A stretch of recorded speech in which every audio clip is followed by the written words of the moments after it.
আসসালামু আলাইকুম। কেমন আছেন সবাই? আশা করছি অনেক ভালো আছেন। আমিও অনেক, অনেক, অনেক ভালো আছি আলহামদুলিল্লাহ। আজকেও একটা আনপ্যাকিং করে দেখাচ্ছি। তবে আজকেরটা গিফট, সারপ্রাইজড গিফট ছিল। এইজন্য আর তর্স হয় নাই। প্যাকিং যেভাবে করা ছিল সেটা আমি আগেই খুলে ফেলেছি।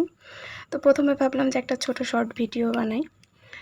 যারা জানেন যে আমার গিফট এসেছে তারা আমাকে বলেছিলেন যে একটা ভিডিও করতে, বাট আমার তর্স হয়েছিল না যেহেতু বড় ভিডিও করতে চাইনি। ১ম এ ছোট একটা ভিডিওই করতে গেছিলাম। কিন্তু দেখলাম যে গিফটটা পাঠিয়েছে বা যে সম্পর্কে গিফটটা পাঠানো হয়েছে সেটা সম্পর্কে আমার অনেক কিছু বলতে ইচ্ছা করছে। সেটা আমি ৯০ সেকেন্ডে কমপ্লিট করতে পারবো না।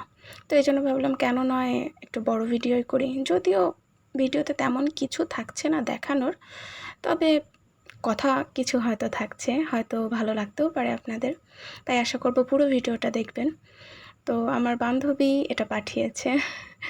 মানে সারপ্রাইজড দিয়েছে, অনেক, অনেক বেশি সারপ্রাইজড। যদিও ও হয়তো যেভাবে আমাকে সারপ্রাইজড দিতে চেয়েছিল সেটা হয়নি। কারণ সবসময় কি হয়, আমি না কেন যেন সারপ্রাইজ আমাকে কেউ দিতে গেলে আমি বুঝে যাই। আমি বুঝি না, আমি চাই না, তবুও হয়ে যায়। এবং একমাত্র এই ব্যক্তি যে আমাকে কয়েকবার সারপ্রাইজড দিতে পেরেছে। মানে আমার তো একবার এরকমও মনে আছে, আমার জন্য কেক নিয়ে এসে ফ্রিজে রাখা হয়েছিল। আ আমি ওই টাইমের দিকে কখনো ফ্রিজে যাই না, রাত ১১টা-১২টার সময়। মানে যখন আমি হোস্টেলে থাকতাম সেই সময়।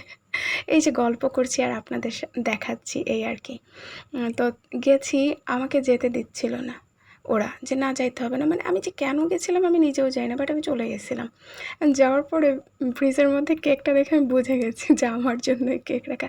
এরকম আমার সামনে হয়ে যায়, কেন হয়ে যায় জানি না, হয়ে যায়। বাট এই ব্যক্তিটাই যে সে কয়েকবারই আমাকে সারপ্রাইজড করতে পেরেছে। হ্যাঁ, এমন না যে কেউ সারপ্রাইজড দেয়নি, দিতে চেয়েছে। কিন্তু ওই যে আমি মানে হয়ে যাই। এইবারও ও যেভাবে চাইছে হয়নি, বাট সত্যিই আমি অনেক সারপ্রাইজড হয়েছি। তো দিয়েছিল একটা সুন্দর, সুন্দর, খুবই সুন্দর জুয়েলারি বক্স। আসলেই এটা মনে হয় আমার দরকার ছিল জুয়েলারি বক্সটা, তাই না? আর ওরা হচ্ছে এরকমই আমার বান্ধবীরা। মানে আমার মনে হয় আমার যখন যেটা লাগে, যখন যেটা আমি মন থেকে চাই সেটাই কেন যেন ওরা দিয়ে যায়। একদম। তো ভাবলাম যে কি রাখবো গিফট জুয়েলারি বক্সটাতে। তো ভাবলাম যে দিয়েছে তার দেয়া গিফটটাই ১ম এ রাখি। মানে হাতের কাছে এটাই পেলাম, রাখলাম। পরে দেখা যাবে কি রাখবো। আমি অর্গানাইজ করে রাখতে একটু পছন্দ করি সব জিনিসই আসলে। তো দেখা যাক এটা আমি কি করি পরে। তো এই ব্রেসলেটটা এত সুন্দর, যতবারই হাতে পরেছি সবাই বলেছে অনেক সুন্দর হয়েছে। আসলেই অনেক সুন্দর। তো এই তো ব্রেসলেটটাও রেখে দিলাম। আর উম জুয়েলারি বক্সটা কেমন হয়েছে জানাবেন। আমার কাছে কিন্তু এর মূল্য অনেক কিছু। সাথে চকলেট ছিল যেটা আমার মোস্ট ফেভারিট, এবং সবথেকে বেশি যেটা সুন্দর ছিল সেটা ছিল হচ্ছে চিরকুট দুটো। খুবই সুন্দর। ওটা আর আমি আপনাদের দেখাইনি। আর এখানে দুটো আ আ কানের দুল আমি পেলাম, দুটো সরি, মানে এক জোড়া কানের দুল পেলাম, ওটাও রেখে দিলাম। এটা আমার অন্য আরেকটা বান্ধবীর দিয়ে সামনে পেলাম, সেজন্য রেখে দিলাম। কেমন লাগলো জানাবেন। আল্লাহ হাফেজ।